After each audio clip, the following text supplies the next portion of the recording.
Today's story is a reading of The Tale of Two Bad Mice by Beatrix Potter. Before we begin, I suggest you have your child review the vocabulary words that are on the next slide. This story does use very old-fashioned language as compared to The Tale of Peter Rabbit.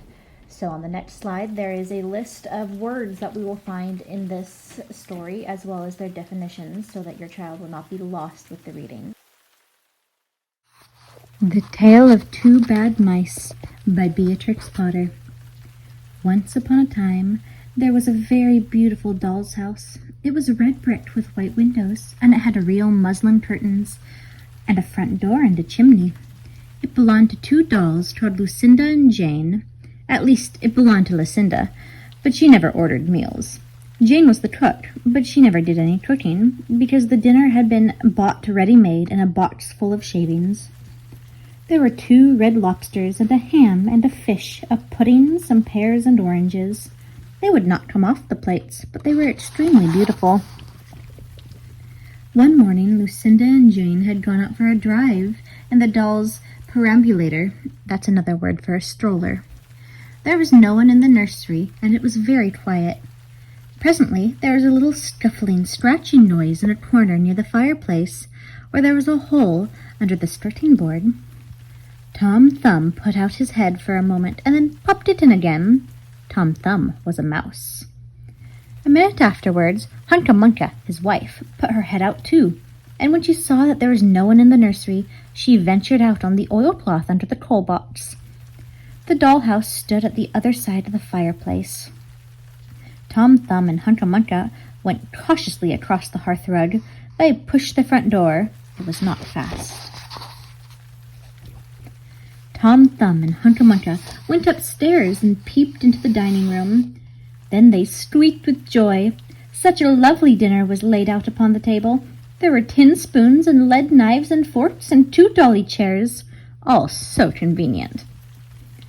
Tom Thumb set to work at once to carve the ham. It was a beautiful, shiny yellow streaked with red. The knife crumpled up and hurt him. He put his finger in his mouth. "It is not boiled enough. It is hard. You have a try, Hunca Munca." Hunca Munca stood up in her chair and shocked at the ham with another lead knife.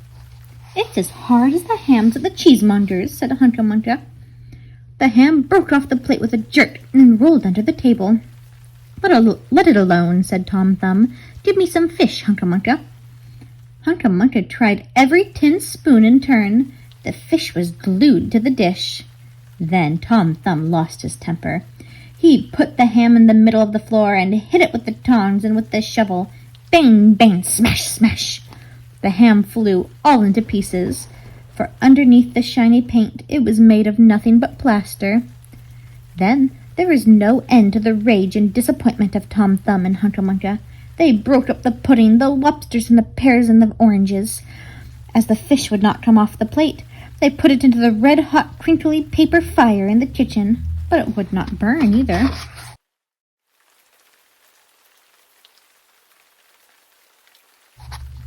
Tom Thumb went up the kitchen chimney and looked out at the top. There was no soot. While Tom Thumb was up the chimney, Hunca Munca had another disappointment. She found some tiny canisters upon the dresser labeled Rice Coffee Sago, but when she turned them upside down, there was nothing inside except red and blue beads. Then those mice set to work to do all the mischief they could, especially Tom Thumb. He took Jane's clothes out of the chest of drawers in her bedroom, and he threw them out of the top floor window. But Hunca Munca had a frugal mind. After pulling half the feathers out of Lucinda's bolster, that's a round pillow, she remembered that she herself was in want of a feather bed.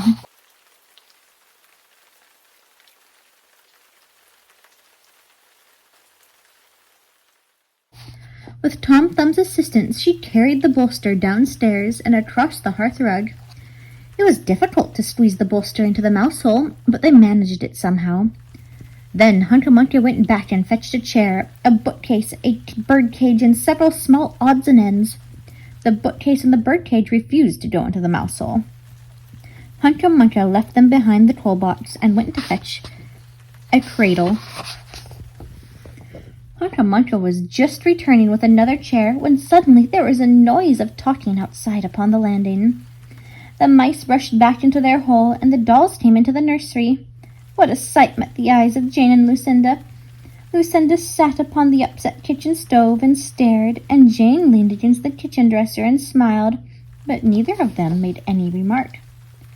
The bookcase and the bird cage were rescued from under the coal box, but Hunca Munca has got the cradle and some of Lucinda's clothes. She also has some useful pots and pans and several other things. The little girl that the doll's house belonged to said, "I will get a doll dressed like a policeman," but the nurse said, "I will get a mousetrap." So that is the story of the two bad mice, but they were not so very, very naughty after all, because Tom Thumb paid for everything he broke. He found a crooked sixpence under the hearth-rug, and upon Christmas Eve he and Hunca Munca stuffed it into one of the stockings of Lucinda and Jane. And very early every morning, before anybody is awake, Hunca Munca comes with her dustpan and her broom to sweep the dolly's house. And that is the end of the tale of two bad mice.